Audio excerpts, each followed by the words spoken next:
Legal, muito bom dia a todos, boa tarde ou boa noite para quem está seguindo o nosso canal BLC no YouTube, tá? Edilson Nardes aqui. Hoje, hoje é sábado, dia 13 de dezembro, grande dia hoje, pelo menos para mim, né? Para mim é uma alegria, é uma satisfação e uma responsabilidade muito grande estar aqui hoje. E hoje eu vou conversar com vocês. Vocês viram o título aí, mentiram para você. Esse bate-papo, essas informações, essa palestra, eu venho há mais de um ano preparando ela, né? E sempre não dava, porque ou o presidente tinha uma videoconferência, eu tinha que colocar as informações, né? Aí acabou não dando. E calhou, e calhou aí para o última palestra minha de 2025, tá? Tá, espero que vocês gostem. Existe algumas verdades nuas e cruas é, nessas informações, né? Que nós como seres humanos, às vezes a gente se engana, né? Às vezes a gente procura atalhos, a gente procura maneiras mais fáceis, rápidas de chegar aonde nós queremos.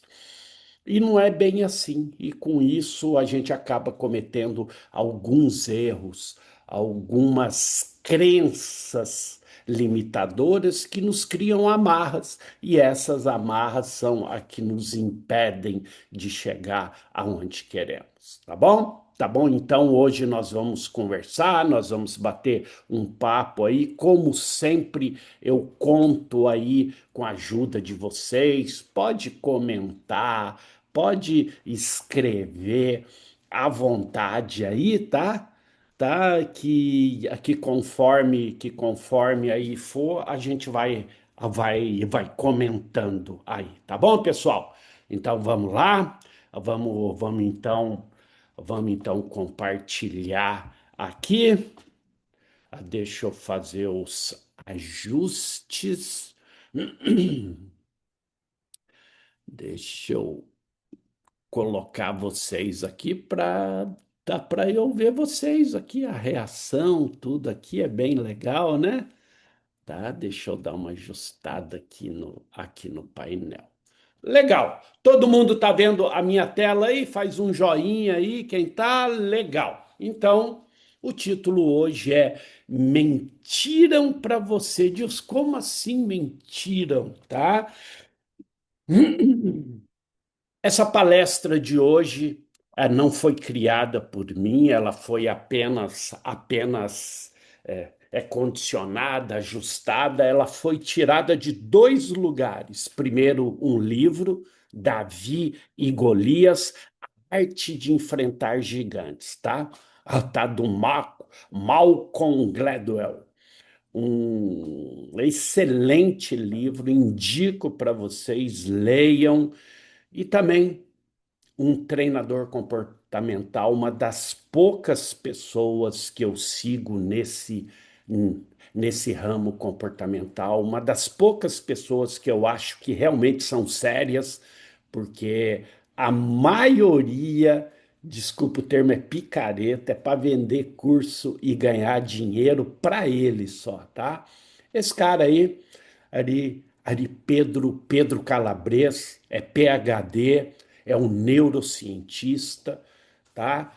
E, e há vários anos eu venho acompanhando ele, tá? Então, essas duas fontes indico para você, é o Pedro Calabres, ele tem um canal no YouTube, é o canal Neurovox, tá? Informações validadas pela ciência, tá? Não é um que daqueles treinadores que eles criam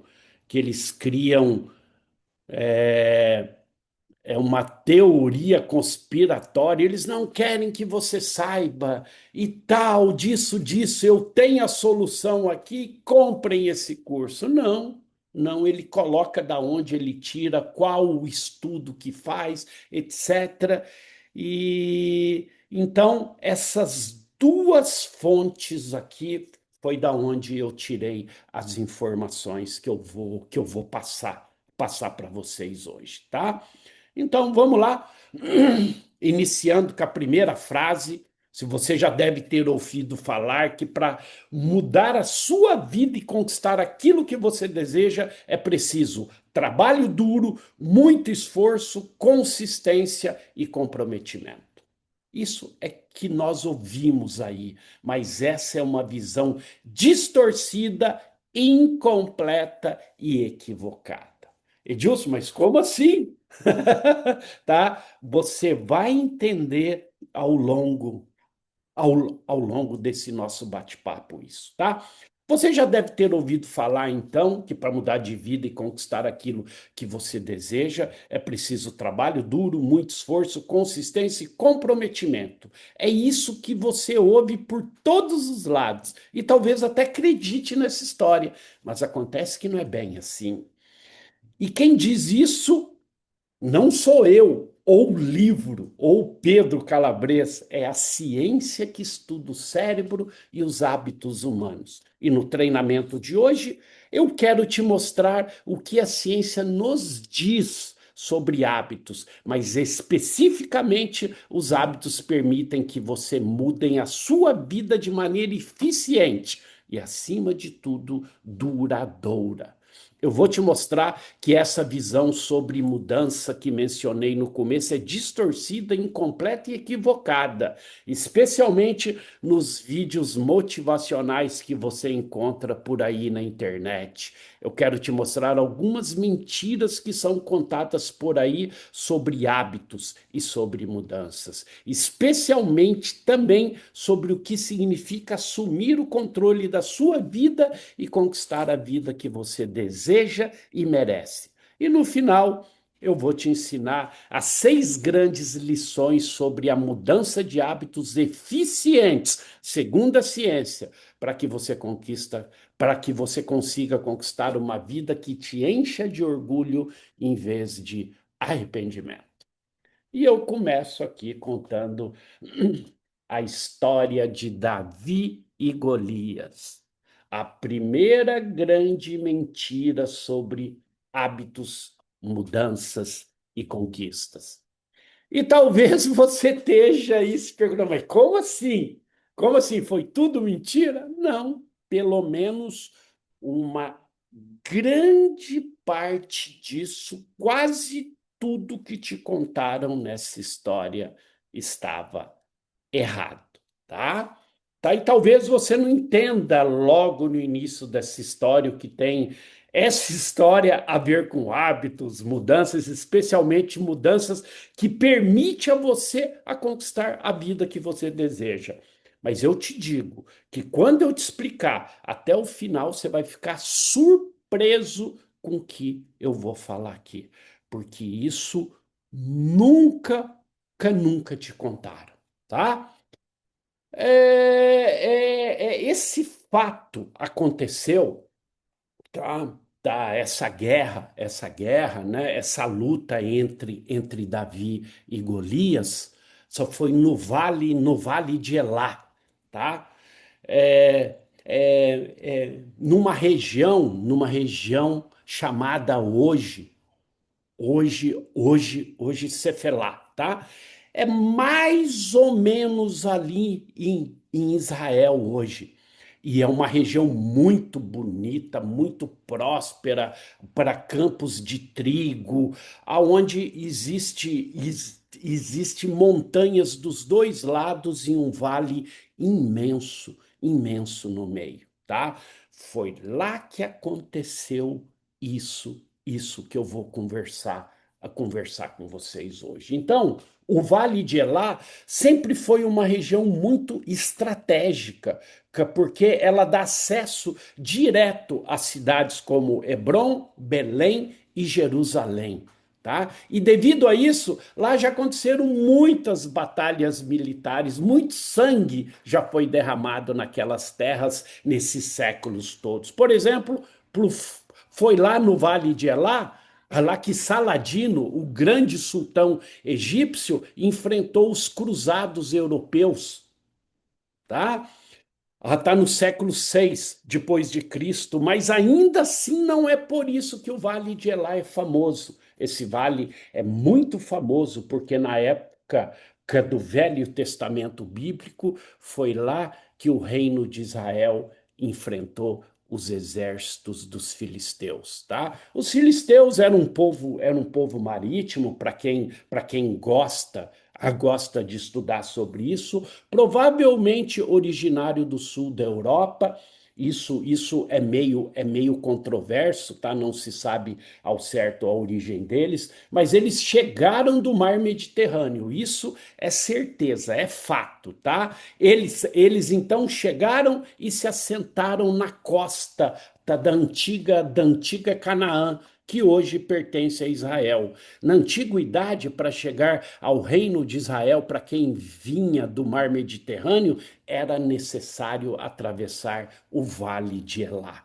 Justamente, mais ou menos no ano de 1050 a.C., os israelitas viviam nos planaltos do interior do continente, liderados pelo rei Saul.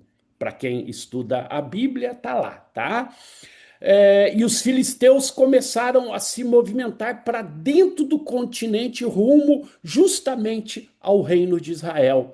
A intenção deles era descer o vale de Elá, seguir rumo a Belém, e com isso eles queriam ocupar a região e dividir o exército do rei Saul em dois. Isso iria permitir a eles uma grande vantagem estratégica para tentar ocupar a região inteira e dominar toda a região. Os filisteus, então, eram muito experientes em combate, em guerra, e o exército deles acampou na colina ao sul do vale de Elá. E o exército do rei Saul acampou do outro lado da colina, ao norte do vale de Elá, em uma cidade chamada da Sharim. Então, imagina, ó, o exército dos filisteus na colina do sul, o do rei Saul na colina do norte, e no meio o vale, tá? Só que tem um detalhe. Ninguém queria descer. Se descesse, ia perder essa vantagem. É muito complicado você lutar de baixo para cima. Então, quem descesse o vale para atacar primeiro, fatalmente iria perder o combate, tá? E isso ficou por muito tempo, até que em um determinado momento os filisteus mandaram o seu melhor soldado de infantaria chamado Golias, tá? Você pode estranhar, mas naquela época era muito comum. Ok? Quando não se decidia na guerra, ficava aquele impasse, cada um escolhia o melhor soldado para combater. E quem ganhasse aquele combate em dois, ganharia a guerra. Que ótimo se fosse assim hoje, né, Daniel? Mandaria os dois presidentes lá, Putin e não sei o que, para guerrear. Morre um dos dois e não um monte de gente, mas enfim, é só uma brincadeira. Mas naquela época era muito comum isso. E os filisteus mandaram Golias. Golias tinha, segundo relatos da Bíblia, quase 3 metros de altura, tá? Ele era coberto de armaduras de bronze e ele carregava uma lança de bronze com um pedaço de ferro na ponta, a sua espada e um dardo também de bronze, tá? Ele e o seu o fiel escudeiro foi na frente, tá? E ele atravessou todo o vale de Elá até chegar próximo às tropas do rei Saul. Então ele começou a gritar: desafio hoje as tropas de Israel, me mandem um homem para lutar sozinho comigo. E ali ele começou a desafiar e a xingar todas as tropas de Israel, tá? Até que num determinado momento ele ficou lá desafiando, ele ficou insultando, ele ficou xingando. Só que os soldados do rei Saul olharam aquele monstro, tremeram na base. Nós não temos quem vai enfrentar ele. Olha o tamanho do gigante. Nesse momento, Nesse momento, um jovem pastor chamado Davi, que foi levar comida para as tropas, viu aquilo e disse: ninguém deve ficar com o coração abatido por causa desses filisteus. Eu, teu servo, irei lá e lutarei com ele. Ele disse isso para o rei Saul. O rei Saul olhou para ele e falou: Ó, você é jovem. Aquele guerreiro é guerreiro a vida toda. Você não tem chance. Olha o que Davi disse: se tomo conta das ovelhas do meu pai, quando aparece um leão ou um urso e leva uma ovelha do rebanho, eu vou atrás dele e atinjo com golpes e livro a ovelha da sua boca. Quando o leão se vira contra mim, eu atinjo com golpes até matá-lo. Eu sou capaz de matar tanto um leão quanto um urso. Esse filisteu será como um deles. Deus me livrou das garras do leão e das garras do urso, e me livrará das mãos desse filisteu. Ouvindo isso, o rei Saul o abençoou, tirou a sua própria armadura e deu para Davi. Davi colocou a armadura e disse para ele: eu mal me consigo me mexer com isso. Tirou a armadura, pegou 5 pedras no riacho e foi lutar com, com Golias. Golias, na hora que viu ele, lhe levou um susto e disse para ele, e disse para ele: você acha que eu sou um cão para vir para vir com pedaços de pau contra mim?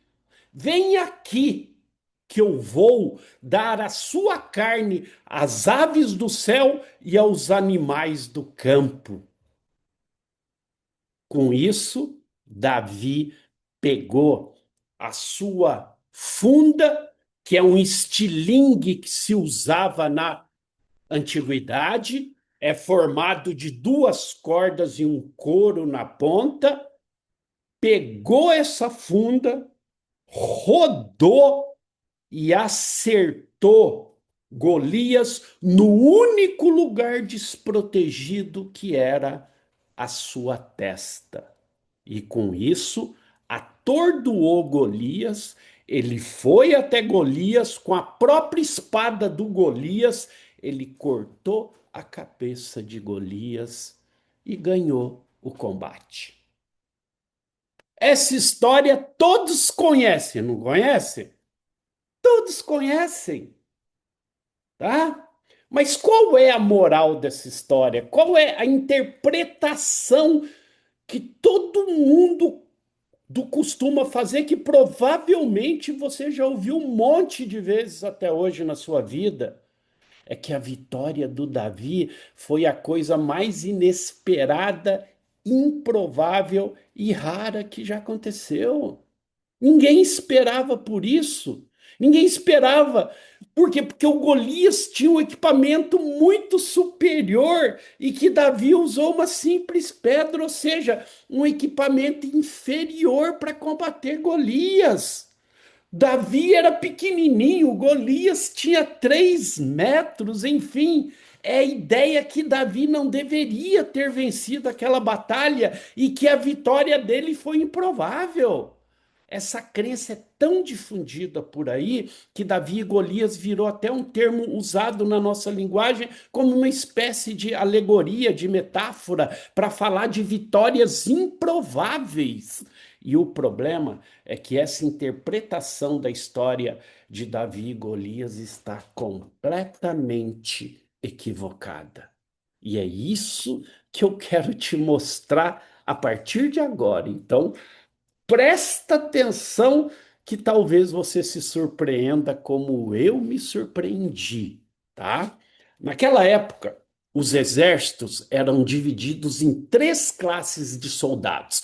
A cavalaria, óbvio que ia em cima do cavalo, tá? Tinha mais rapidez, ela tinha mais ataque, conseguia entrar mais no exército inimigo. A infantaria, que era o que Golias fazia parte, tá? Eram pessoas fortes com aquelas armaduras pesadas para se proteger, tá? E a artilharia, que era o que Davi fazia. Ok? Então, olha só.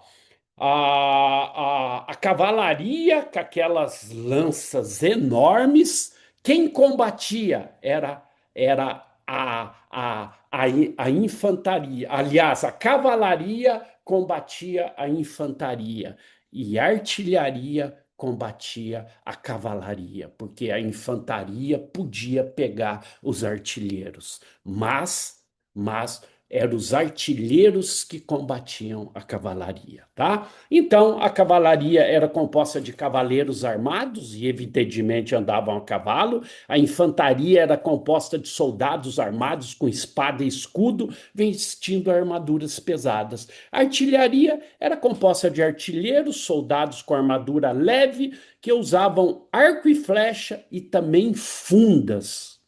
Aquele mesmo estilingue usado por Davi. Aí tá a tiradeira, estilingue ou funda. Olha como era, tá? Era uma corda, 2 cordas, um couro, aonde rodava aquilo e tacava. Aí você fala, será? Como que o cara vai usar isso numa guerra? Talvez seja melhor arco e flecha, tá? Esses artilheiros precisavam de muita prática para usar funda, muita técnica, muita experiência e precisão. A funda pode te parecer apenas um estilingue grande, ou uma funda não é bem uma arma. Então, eu vou te passar algumas informações. O recorde atual hoje de distância de uma pedra atirada por uma funda foi estabelecida em 81 por um cara chamado Larry Bray. Ele conseguiu jogar uma pedra a 430 metros de distância, quase meio quilômetro. E uma pedra tirada por uma funda, por um atirador experiente, ela pode atingir mais de 120 quilômetros por hora. Imagine uma bola de beisebol pegando na sua testa. Ok, a bola de beisebol é mais macia, tem a cortiça. Agora tira a bola de beisebol e coloca uma pedra. Quem aguentaria? Qual ser humano que aguentaria isso? Aí eu fui pesquisar e achei esse vídeo aqui. Dá uma olhadinha. Você conhece a funda, a arma que foi usada por Davi para derrotar o gigante Golias? No vídeo de hoje vou te contar um pouco sobre ela. Fala, tropinha! Seja bem-vindo a mais um vídeo no canal A Tropa Warriors, a tropa de guerreiros e guerreiras do esporte. Hoje irei falar para vocês sobre a arma de arremesso constituída por uma correia ou corda dobrada em cujo centro é colocado o objeto que se deve lançar, também conhecida como funda, a arma que Davi derrubou Golias antes de cortar a cabeça com a espada do próprio gigante, é claro. Essa arma foi usada em todos os continentes, em vários exércitos pelo mundo, e o poder dela é comparado ao poder da flecha no número de baixas aos inimigos nas guerras passadas. E o que vocês gostam aqui é de luta, é de combate, é de arma, é de esporte, é de ação. Então confira agora como é utilizada esta arma, a funda.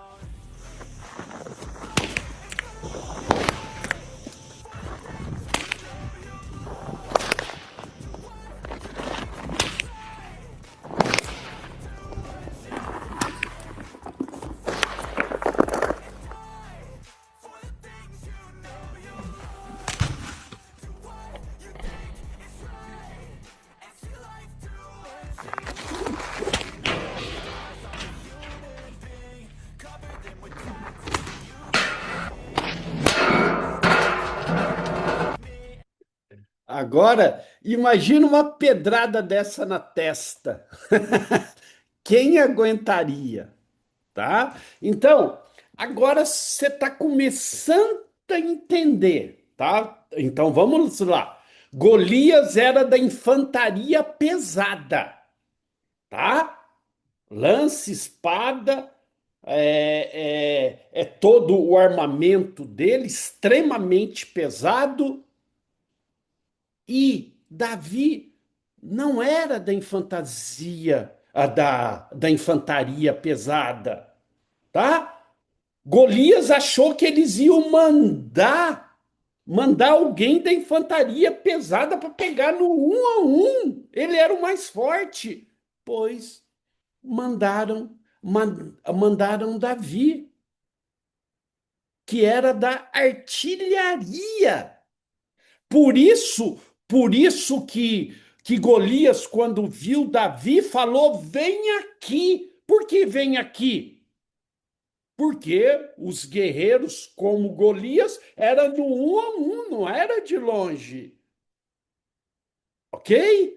Então, olha só, Davi não era trouxa para respeitar as regras, os rituais.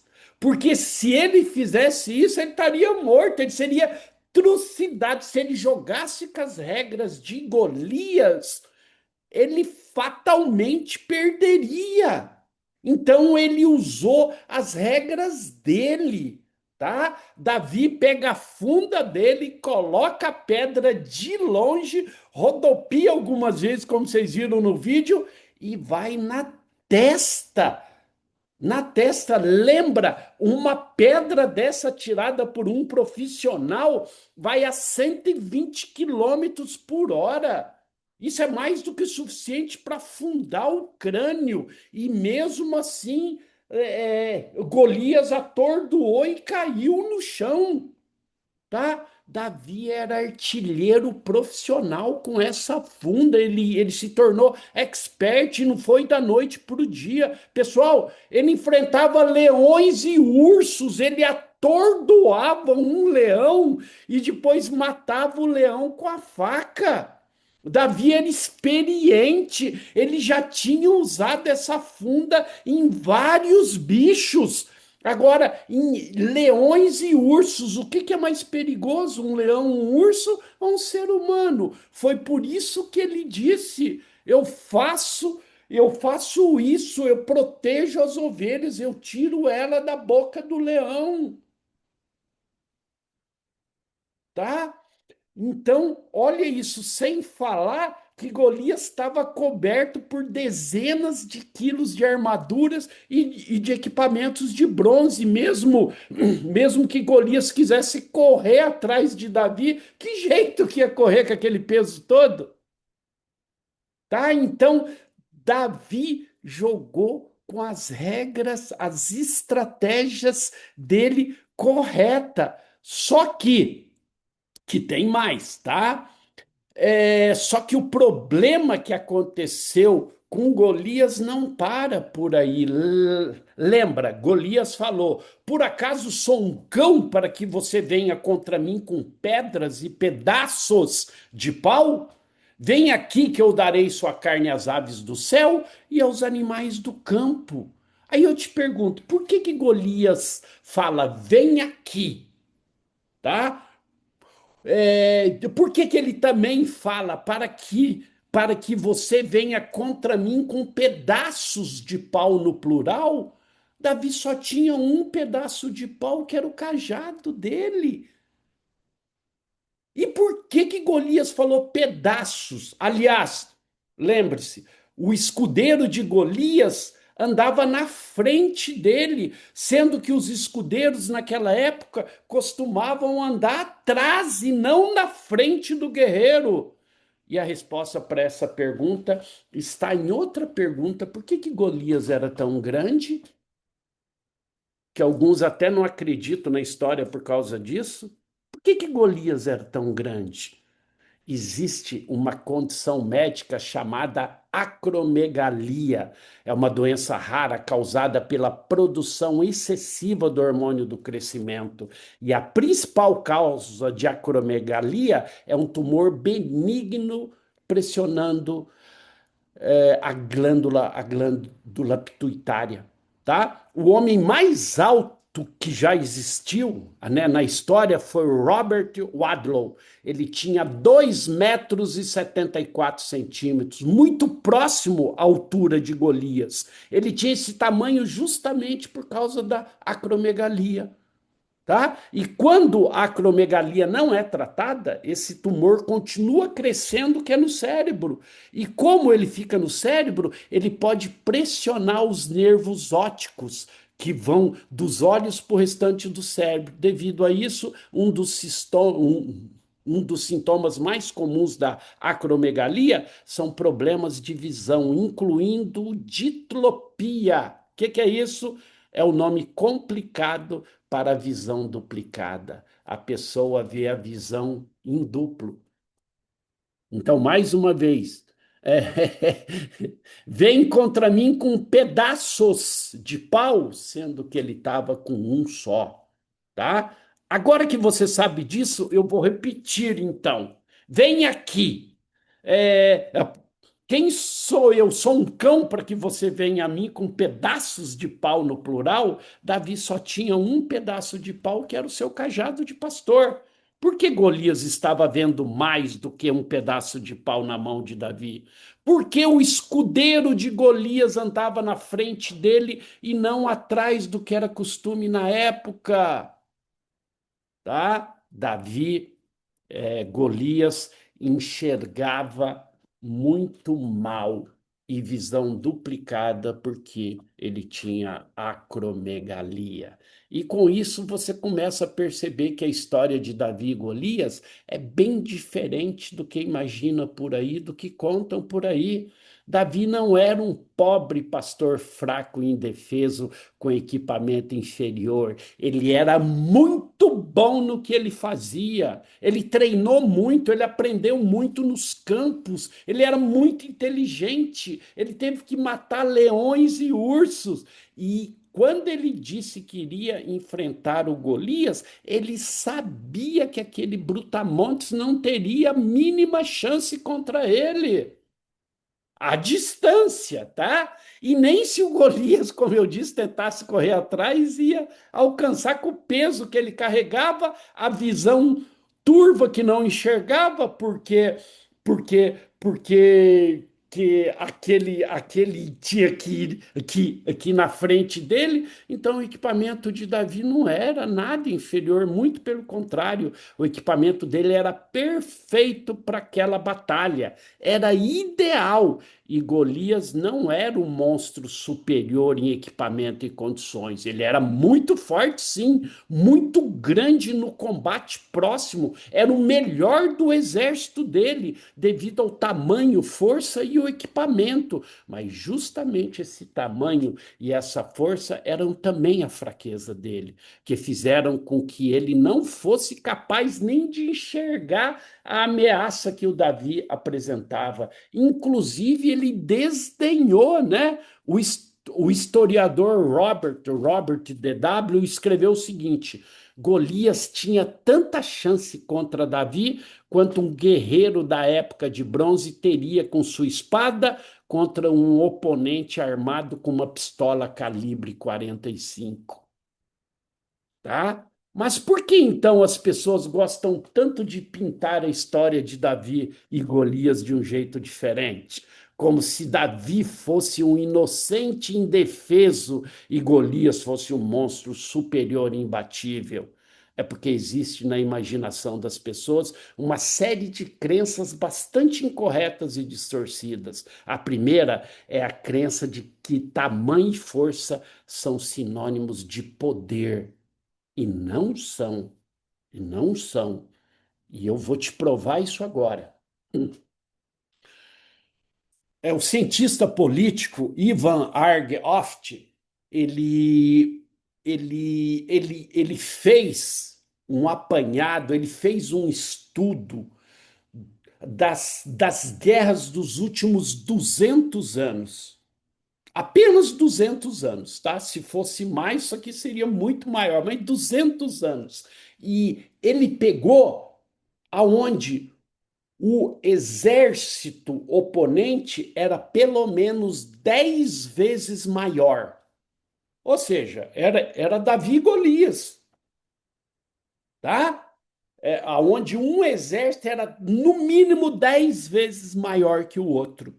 E ele foi pesquisar quantas vezes o exército maior ganhou. E ele chegou nesse número aqui.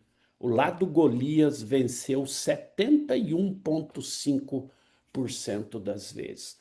Só por isso já é mais de 28% das vezes, quase 3 vezes em 10, o lado 10 vezes menor ganhou.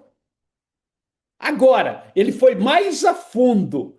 Ele pesquisou as guerras dos últimos 200 anos, que esses exércitos, que foram 10 vezes menores, não usaram as regras do seu oponente. Eles mudaram as regras, eles mudaram a estratégia e não lutaram conforme as regras do seu oponente. Com isso, o lado fraco de 28% pulou para 63% das vezes ele venceu. O lado Davi ganhou 63,6% das vezes que se recusou a lutar como Golias queria. 2 terços. E eu não estou falando um pouquinho maior, estou falando no mínimo 10 vezes maior. Você consegue entender que Davi vencer Golias não é tão raro? Davi vencer Golias é muito mais comum do que você imagina, tá? Ah, Edilson, mas eu não acredito que existiu essa batalha. Tem alguns historiadores que sim acreditam, tem outros que não. Então, eu vou te dar outro exemplo. Esse aqui aconteceu há 100 anos atrás. Tem um vasto material, tem filmes. Já ouviu falar em Lawrence das Arábias? Tá? Thomas Edward Lawrence, tá? Tornou famoso pelo seu papel como oficial britânico de ligação durante a Revolta Árabe, que foi de 1916 a 1918, tá? Ele se apaixonou pela cultura árabe e ele queria unificar todo o povo árabe. Então, eles fizeram uma revolta contra os turcos, tá? E o Lawrence da Arábia, né, que era um inglês, e a Grã-Bretanha, a Inglaterra apoiava os árabes, e ele foi lutar, ok? Olha só, ele pegou um grupo de algumas centenas de rebeldes beduínos e fez um exército pequeno, tá? Tá, eram rebeldes, tá? E eles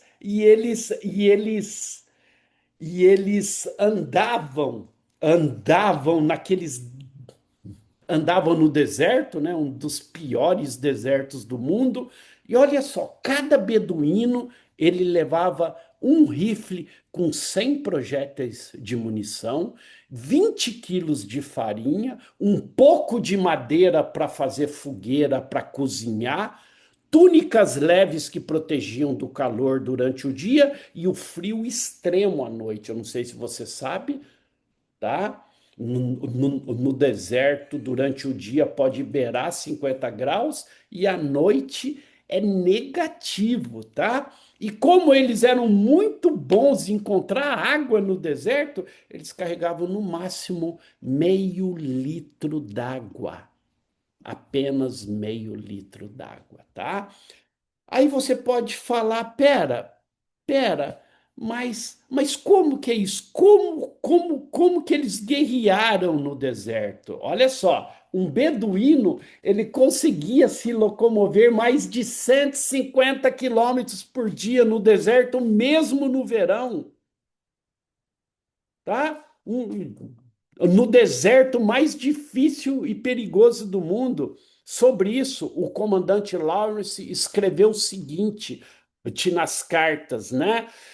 Que o tempo e a velocidade era um segredo deles e não o poder do fogo, porque o exército turco era muito maior e muito melhor equipado que o deles. Agora, olha para você entender o que é o que nós chamamos de casca grossa, tá? Como esses caras eram preparados.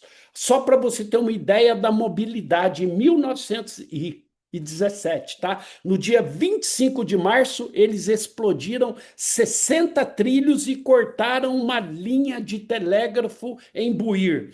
No dia 25, eles sabotaram um trem 25 trilhos em Abunã. No dia 27, eles explodiram 15 trilhos e cortaram a linha de telégrafo e Estamblanar. No dia 29, eles atacaram uma guarnição turca e descarrilharam um trem. Aí eles voltaram a Buir e sabotaram a ferrovia de novo no dia 31 de março. No dia 3 de abril, eles explodiram 11 trilhos em Rédia. E nos dias 4 e 5, eles atacaram a ferrovia em Dide. E no dia 6, eles atacaram mais duas vezes. E eles fizeram tudo isso no deserto em menos de 2 semanas. Eles eram pouquinhos, apenas algumas centenas, tá? Mas o principal feito deles foi tomar um porto turco, tá? Foi nas margens do Mediterrâneo, tá? É, que aconteceu? Os turcos esperavam os ingleses pelo mar, porque pelo deserto era verão, eles acharam que era impossível eles serem atacados pelo exército, tá? Porque por, porque era muito difícil, tinha cobras, serpentes, e eles achavam que nenhum ser humano suportaria vir por aquele deserto, tá? E Lawrence e os seus beduínos resolveram encarar isso. Eles cruzaram o deserto, tá? Em algumas centenas, para você ter uma ideia, dois morreram de picadas de cobra, tá? Dois não, três morreram de picada de cobra. Quatro foram picados também, mas conseguiram sobreviver e eles cruzaram e pegaram o exército dos turcos desprevenidos, com cento e poucos, com pouco mais de uma centena de soldados, eles capturaram ou mataram mais de 1.200 soldados turcos. Olha isso!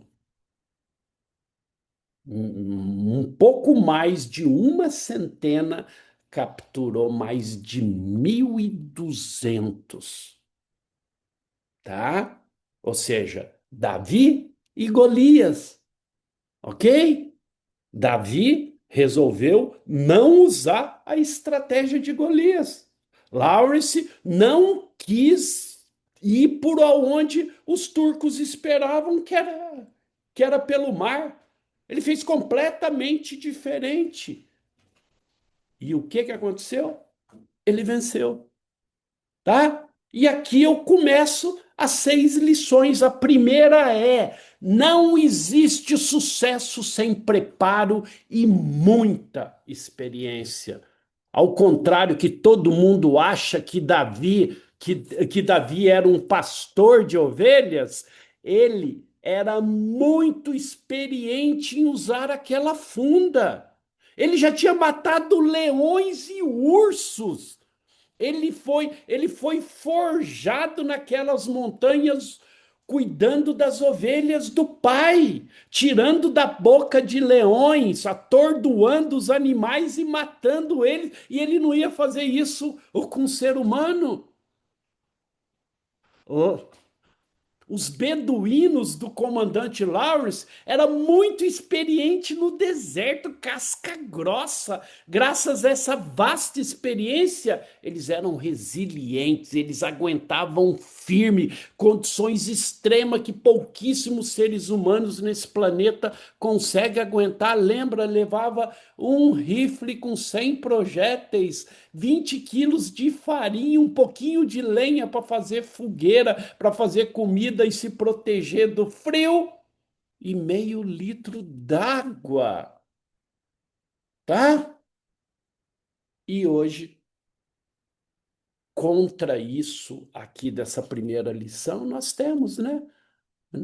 21 dias para isso, 10 passos para aquilo, fórmula para ficar rico, né? Ficar rico dormindo, daquele monte de curso, pega o código, não sei o que, isso, eu tenho a solução para sua vida, porque ninguém quer ralar, ninguém quer pagar o preço da experiência, é tudo rápido, né? Ninguém mais lê um livro, quer ler o resumo. Ninguém escuta mais um áudio de 2, 3, 4, 5 minutos. Passou de 1 minuto, já não ouve. Ou é no 2x, é tudo rápido, é tudo. É para ontem. Eu quero conquistar em 3 meses o que eu não fiz na vida inteira. Isso não funciona mais. A paciência é importante.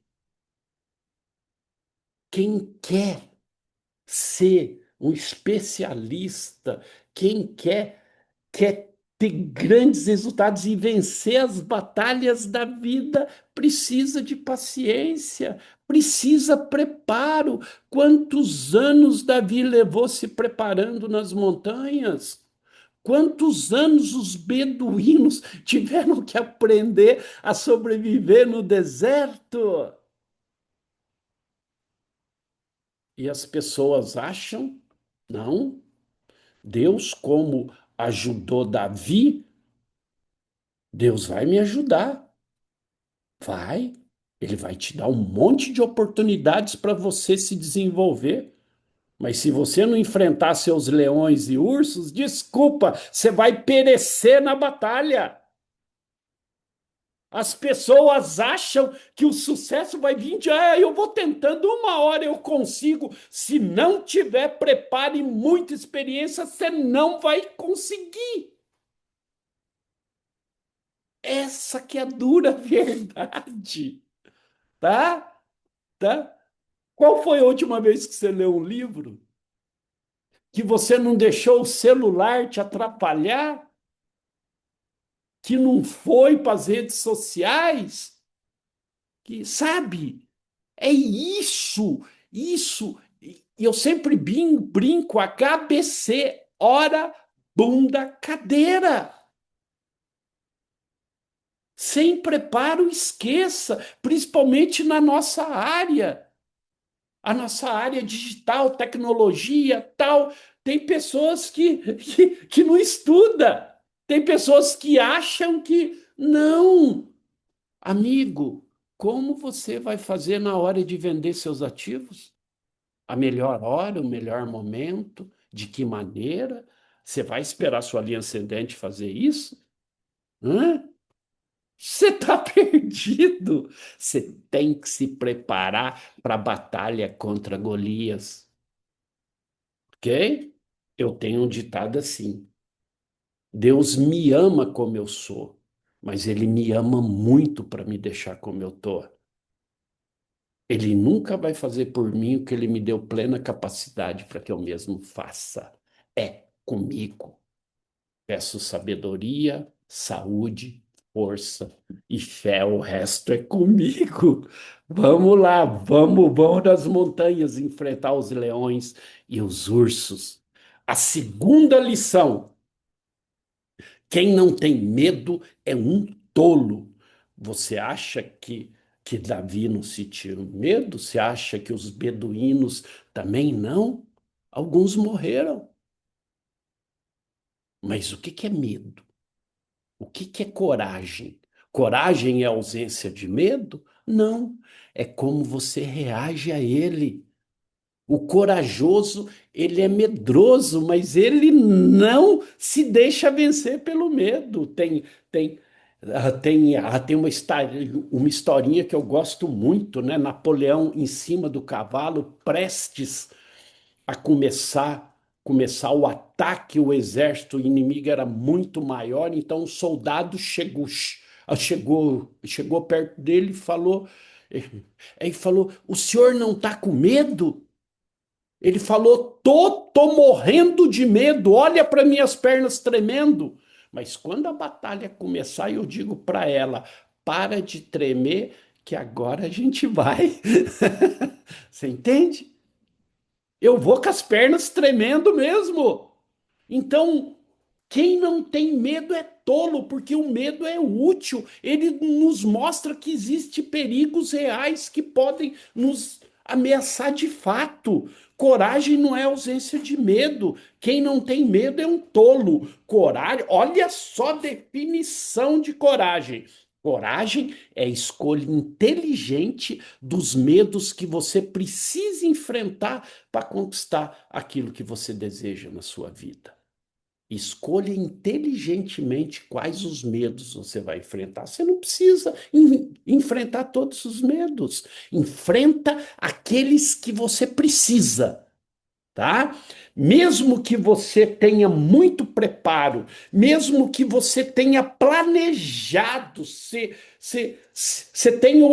tenha a experiência de Davi, você tenha a força de Davi, mas você não tem coragem, de nada adianta, não vale nada, tá? Você tem que encarar o fato que existe batalha na vida e enfrentar seus medos. Eu te pergunto então, quais medos você precisa enfrentar para conquistar a vida que você deseja? Quantas das suas justificativas para não sair de onde você está hoje são meras manifestações do medo de arriscar? Quantas? Essa é a pergunta de 1 milhão. Quais os medos hoje te impedem? E quando eu sinto medo, eu dou desculpas. Eu fujo disso. Lembre-se, coragem é a escolha inteligente dos medos que você precisa enfrentar para conquistar aquilo que você deseja na sua vida. A terceira lição é: coragem e trabalho duro não são suficientes. Você conhece alguém honesto, trabalhador, que trabalhou uma vida inteira e que terminou seus dias com problemas financeiros? Não é suficiente. Se Davi fosse corajoso, sem medo e trabalhasse duro, mas não tivesse estratégia e muita inteligência, ele teria respeitado os ritos do duelo e encarado Golias de perto. Ele teria lutado com bravura, ele teria lutado com coragem, com empenho e muito trabalho duro, mas ele teria morrido. Só isso. Ele teria morrido. Se os beduínos comandados pelo Lawrence tivesse coragem, aceitasse o árduo trabalho, mas não tivesse estratégia e muita inteligência, eles teriam atacado de outra maneira e provavelmente teriam perdido a batalha. Trabalho duro e coragem são importantes, é claro, são fundamentais, mas eles são vazios se você não tiver estratégia, método, inteligência. Hum? É duro isso, não é? É um choque, não é verdade? Quantas coisas na nossa vida a gente tem aquela vontade, aquele empenho, aquela. Mas não tem estratégia e quebra a cara. Hum? Estratégia, inteligência, método. Isso é fundamental. E a terceira, pessoal, eu estou resumindo, mas eu poderia falar horas disso. E a quarta? Já falei sobre ela, mas não dessa maneira. Flexibilidade, aonde especialistas chamam de agilidade emocional. Você entenda bem o que é isso, eu vou colocar o oposto. O oposto disso se chama rigidez emocional e rigidez comportamental. É o que é isso? A pessoa emocionalmente rígida é que possui rigidez comportamental, é uma pessoa inflexível, ela não tem flexibilidade, ela se habituou a agir de uma certa maneira frente aos problemas da vida, se habituou a reagir emocionalmente de certas maneiras frente aos problemas e esses problemas, e ela vem fazendo isso há muito tempo. E por fazer há muito tempo já virou um hábito. Aí ela insiste em agir e reagir dessa maneira para lidar com os novos problemas e situações que surgem na vida dela. Quando você é emocionalmente inflexível, você reage a situações sempre mais ou menos da mesma maneira. Sabe? Aquela pessoa que começa um negócio, quebra, aí começa um outro, quebra, começa outro, quebra. Ela age sempre da mesma maneira perante os problemas que aparecem. Golias é um perfeito exemplo dessa rigidez emocional e comportamental. Ele queria um guerreiro que lutasse que nem ele, por isso que ele disse: vem aqui. E ele desdenhou de Davi. Não é por acaso eu sou um cão para você vir a mim com pedaços de pau? Ele desdenhou. E o que que aconteceu?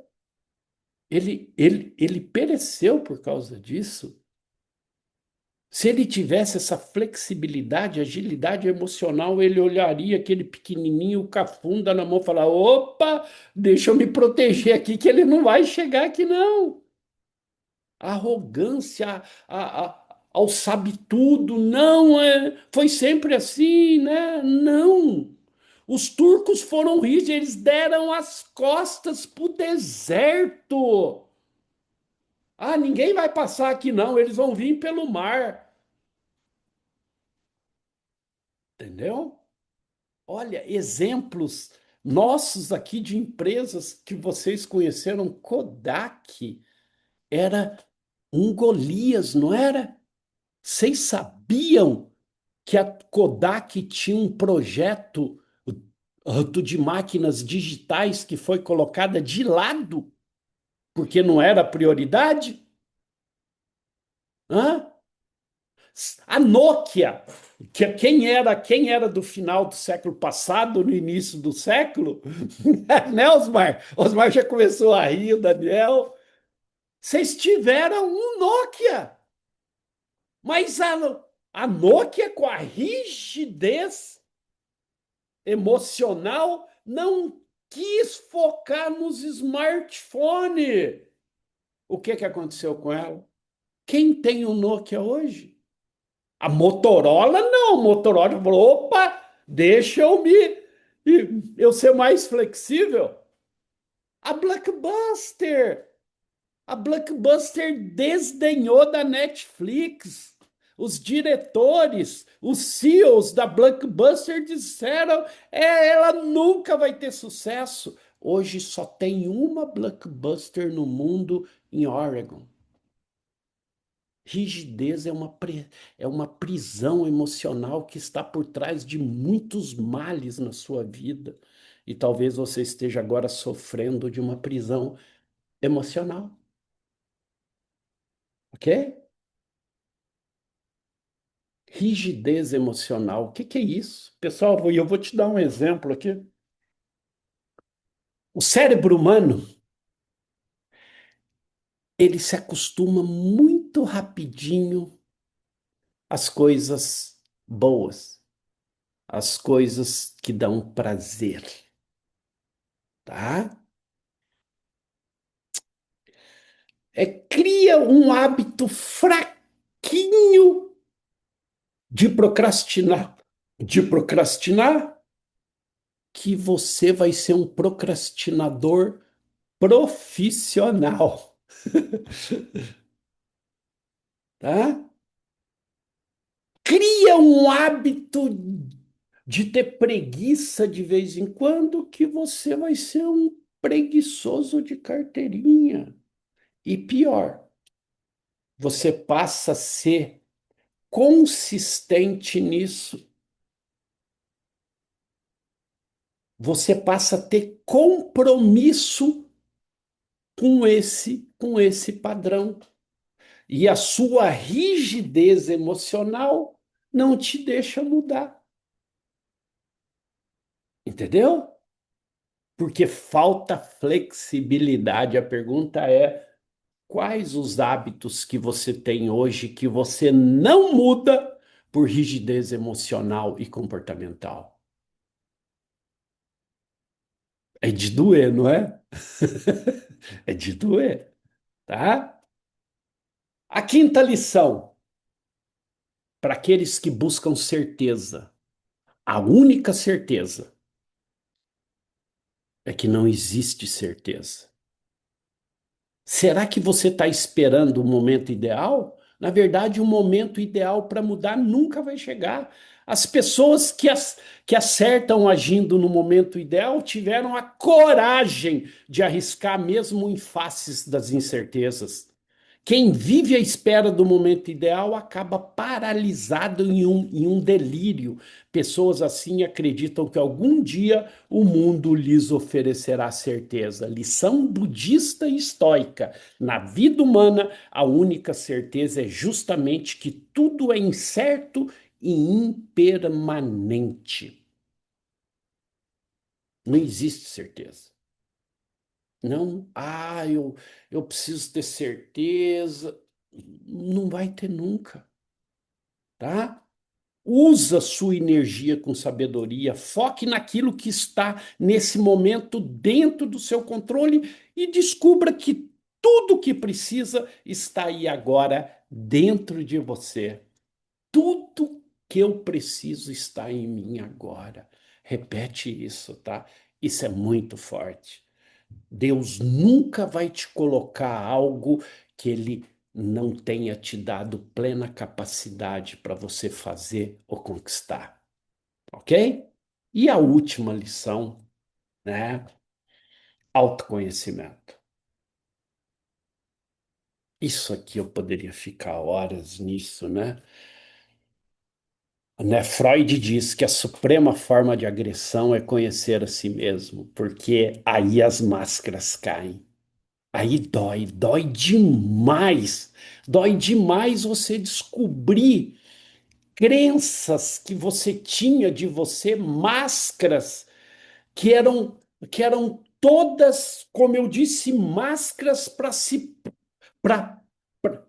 para que proteger seu ego, para que você se formou com relação à visão das pessoas tinham de você. Autoconhecimento é liberdade, só que dói, dói demais, tá? Hoje nós temos muitos conhecimentos sólidos, cientificamente testados, e muitas ferramentas comprovadamente eficientes para quebrar essas prisões emocionais e outras também para trazer mudanças duradouras para nossas vidas. Só cuidado aonde você busca, tá? Os 10 passos para tal. Repita isso 21 vezes, tudo baboseira. Autoconhecimento, ele dói e ele leva uma vida toda. E é por isso que a maioria foge dele. Pessoal, hoje eu estou fazendo 59 anos de idade, tá? E já faz algum tempo que eu comecei a estudar, a estudar Carl Gustav Jung, né? Carl Jung. É, eu estou fazendo a minha própria individuação. Tá, pesquisa o que que é individuação, tá? Meu Deus, eu não sabia que eu era desse jeito. Mas isso é libertador. Você derrubar as máscaras, você conhecer a si mesmo, você saber o seu lado sombra, o porquê que você age assim, daquilo outro, o porquê que as pessoas fogem, o porquê que as pessoas não assumem, o porquê que as pessoas são desse jeito, são daquilo. Autoconhecimento é liberdade e isso leva uma vida inteira.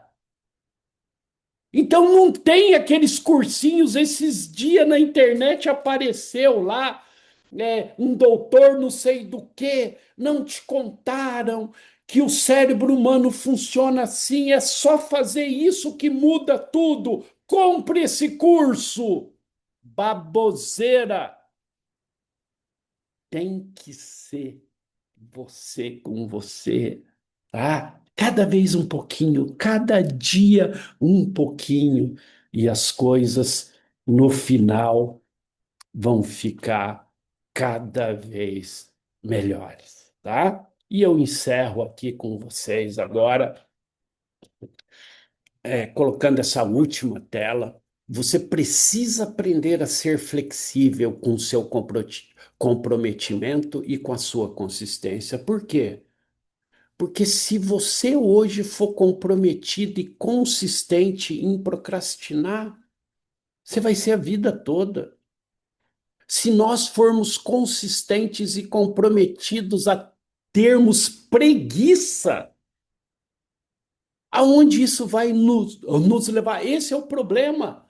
O problema é que todos aqui são comprometidos e consistentes. Agora, em quê? Em quê?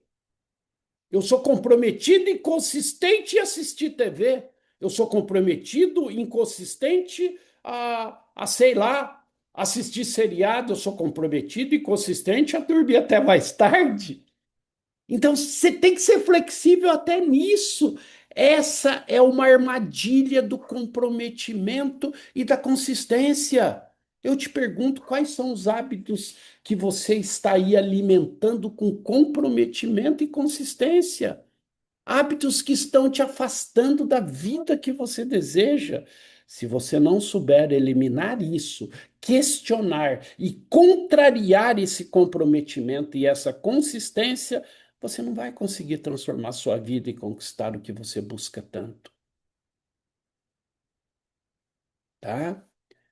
E eu encerro com essa pergunta. Acabou o ano, né? Deneci, acabou o ano, parecia que mês passado era janeiro. Aí, há 15 dias atrás, Osmar, parecia que era julho.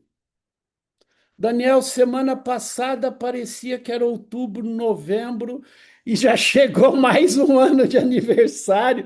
A partir do ano que vem, eu vou estar usando aquela fila, sabe? Aquele estacionamento preferencial.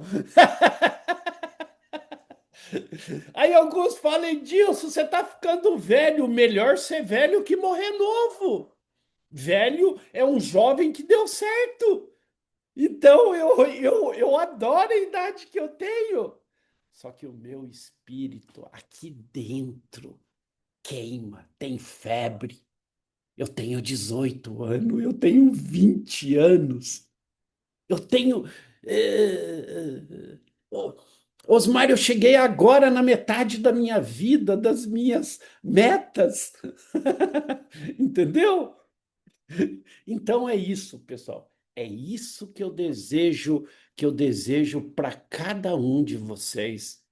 Eu desejo que esse ano de 2026 você faça a sua individuação, você tenha autoconhecimento, você se conheça de verdade, você saiba quem você é, a pessoa especial, o seu potencial, você entenda que tem pessoas que sorriem quando lembram de você,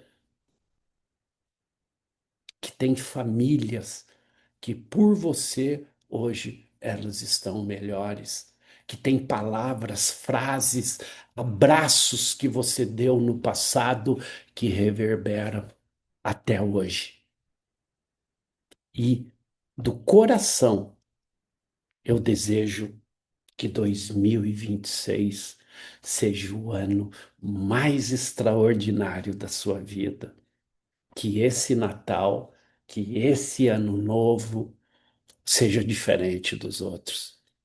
Que você não busque, eu quero mudar minha vida, eu quero fortunas. Não, que você queira se conhecer. E se conhecendo, você mude. E mudando, tudo à sua volta mude. Ok? Um beijo a todos, muito sucesso e nos vemos aí em 2026. Lendas das Interações, ecossistema de jogos, 4 mundos, uma batalha. Tenha controle total sobre territórios, dinheiro, comunidades e ativos digitais.